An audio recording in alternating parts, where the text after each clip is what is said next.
Hi guys, it's Truthman from OverClocking-TV, and we are now with MSI.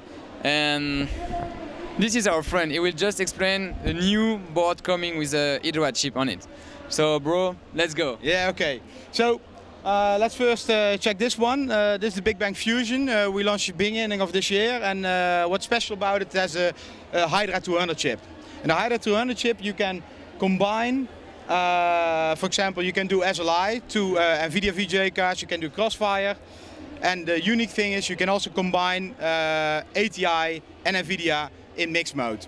When we launched in February, we had only one big problem.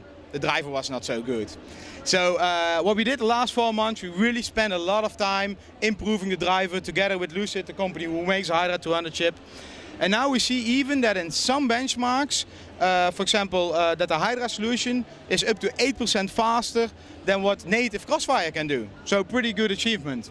So that was a Big Bang Fusion. A second issue was that the price. It was really high end. We talk about 350 euros. So now we will have 2 new main boards. We have one P55A Fusion, so for the Intel platform, and we have one 870A Fusion for the AMD platform.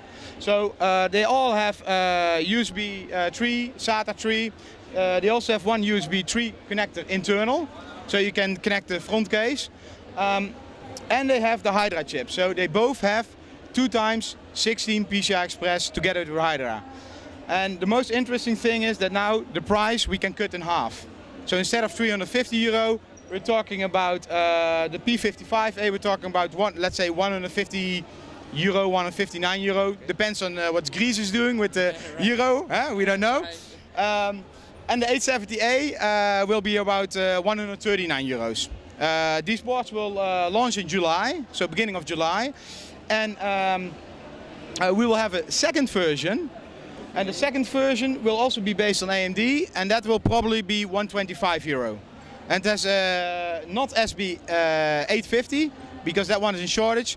So instead we use SB 710, but still we offer USB 3 and SATA 3. Okay. So it's up-to-date board. Okay, and do you plan to release like almost all your board with a Hydra chip on it, and just keep the closed, and especially for NVIDIA, SLI that? Yeah. The NF200 is only offering extra PCI Express lanes, and it's getting quite hot, and it can only do SLI. So the benefit of the Hydra is it has a lower TDP, and you can do everything with it. I mean, no matter ATI, NVIDIA, with the new driver you can also do 3-way. So 2 ATI, 1 NVIDIA, 2 NVIDIA, 1 ATI, you name it. In the future, for sure, we're now working on Sandy Bridge. We're now working on the new AMD mainboards for 2011, and over there we will also have indeed a lot of Hydra chips. So this is the future. Okay, great. I think it would be funny to have back, NVIDIA SLI system back on AMD platform. It's been a long time now that we haven't tried that.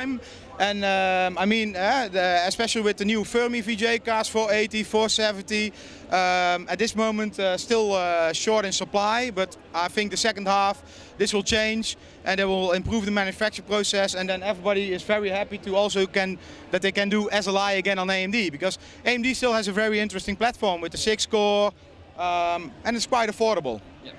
It's still cheap, so it makes maybe no sense to run SLI with 2 Fermi cards on an AMD motherboard, but that's just fun to do.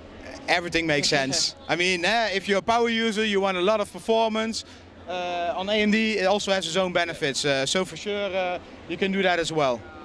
Okay, thanks for the presentation for all the board with Hydra chip on it. Yes, thank you. Thanks for your time.